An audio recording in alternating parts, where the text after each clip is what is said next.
No, have a good one. Later, man. Have a good one. So that was fucking brutal. I shouldn't start off that. So that was brutal. That was hard to watch. For those of you that have never seen Jeffrey in a video before, this is Jeffrey, consistent fan of 100 Thieves and also New York City watch party viewer. I don't know, cheer me up because I feel like shit. Well, at least bot lane looked good. Yeah. That was the best they could do, honestly. Are we really back to 2016 and Double needs a team? Yeah.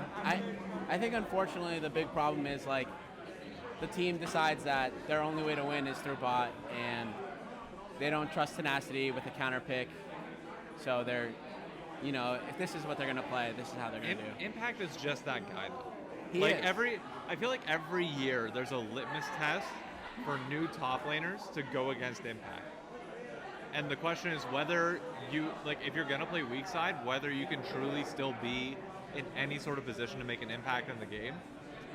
Otherwise, Impact's just gonna stomp you. Fudge is the only top laner in recent memory that has been able to clear that hurdle. Yeah, definitely only Fudge.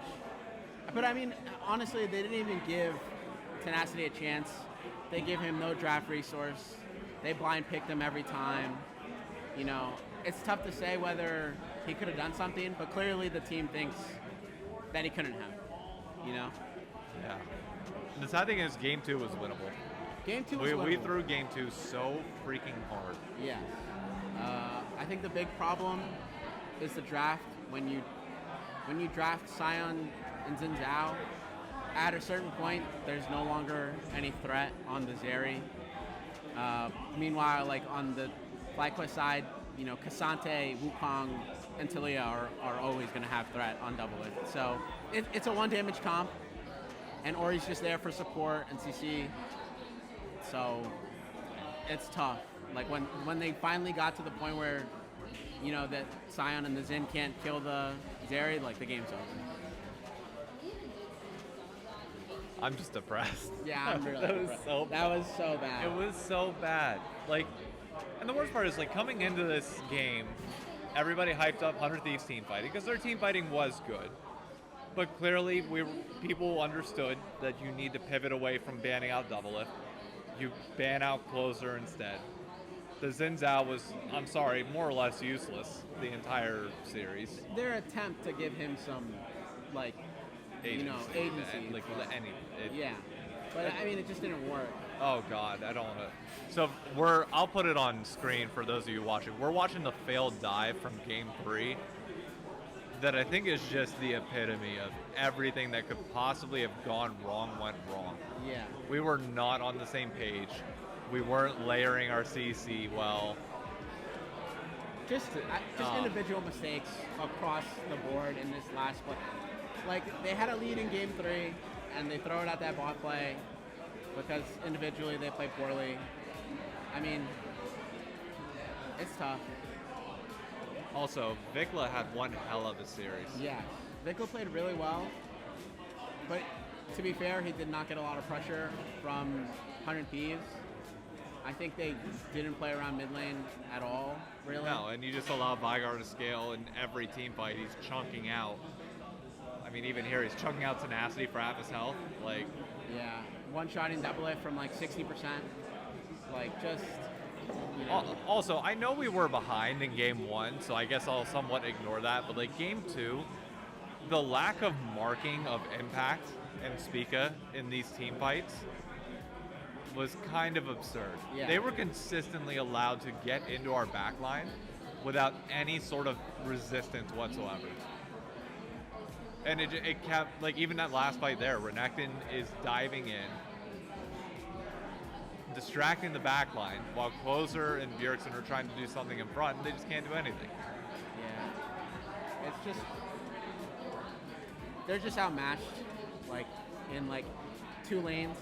In the solo lanes, I would say. So at least here, I mean, looking for in the next series, they really have to put up in the solo lanes if they want to win. Okay, so honest question then for the next series. We play EG, I believe. Right. Are you confident that we can win that? I think Because I'm honestly not. Like, EG, assuming they're back on stage, Right. EG's going to be a completely different animal than what we saw the last few weeks. Jojo Pune on stage is phenomenal. FBI and Vulcan are no slouches in lane. Someday, Impact, I think, actually might be more even, especially as someday Tenacity will be more even as Tenacity gets his footing. And then Jungle, Inspired has a track record of shutting down Closer pretty well. I mean, honestly, I think the big thing is whether they're going to switch up the strategy of, like, just completely sacking Tenacity. Like, in all these games, they're making 4-5-man plays with Tenacity, just burning farm. And so I think if they decide to, like, try and play through him, maybe they can win. Like, I think that's their path forward, because I think they're even enough in bot lane. Oh, yeah. Hang on, we'll be right back. We're being forced out. All right, what were you saying? I think it really depends on whether they are going to give, like, Tenacity some agency. Like, because I think bot lane will play even enough that they can survive. And it'll really hinge on whether Tenacity will have any impact, because he had no impact this series. No, He was made irrelevant the entire series. And really, like, if Bjergsen can find, like, a pick where he can do something. I mean, not to be fair, but, like, even in the last game they played, JoJo was getting advantage on him in a counter pick lane, which is really depressing. You know, the same matchup we saw today, Veigar versus Ahri, and JoJo had advantage and was winning. Same thing here. The Ahri didn't really have much of an impact on this lane. I think if Bjergsen got back to form, or, like, showed, like, some sort of laning prowess, like, maybe they could pull through. But really, it's tough when you have your mid lane's kind of like a black hole right now. The thing is, like, I'm not worried about Tenacity. Tenacity can have a bad series. He's young. He'll develop and he'll get better. 100%. Bjergsen not performing, assuming he doesn't perform again, is a bigger problem. Because then it's like, for the 100 Thieves fans that have been around for a while, it's the same problem as 2020 all over again, when we had DeMonte and then eventually upgraded for Abadage. Like, there's just this hole that you don't know what to do with. Yeah. Where it's like, you need some sort of pressure point to be able to relieve bans. Because if Closer's going to be absorbing everything, you need pressure somewhere. Yeah. Bot lane is clearly doing fine. Like, granted, they played Thresh Jinx every game, but they were still getting advantages in at least the later two games. Top lane, you need Tenacity to step up, whether it's on carries or tanks, but playing tanks in a more competence, too harsh of a word. I don't know. You need to relieve the pain point. If they're gonna ban out Closer and make him irrelevant, somebody else has to step up to the point where it either opens up the bans or makes it irrelevant that they're banning out Closer the entire time, and nobody's doing that. Yeah, it's actually the way you reference back to 2020 100 Thieves. I think they're exactly the same. They're the exact same team, like, compositionally, where you have a good top laner who is getting put on tanks. You have a strong bot side that you're trying to play towards. It's even still Closer who's playing, but your mid lane is just not. Yeah, so I think honestly, if Bjergsen stepped up, they could be a strong team. I don't know. I don't want to go on too far. We have another series that we'll play this weekend, and then I'll talk about it more from home. But what's your prediction for the EG series? So, slight correction before I go into the final portion of this video or TFC. We play Golden Guardians, not Evil Geniuses. I was mistaken in asking that question. So, yeah. My prediction changes a little bit. I expect us to beat Golden Guardians, but nevertheless, I don't know. This will give you some thoughts into where we're thinking things are at.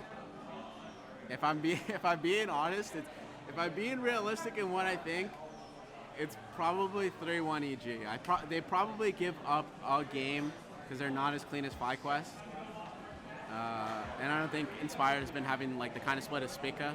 Because I thought Spica was number one, but Blabber got it. I mean, 3-1, I think EG will win. I have faith that Bjergsen steps up, though. I cannot pick against 100 Thieves. I'm not going to do it. I will just say that I am legitimately scared of this series.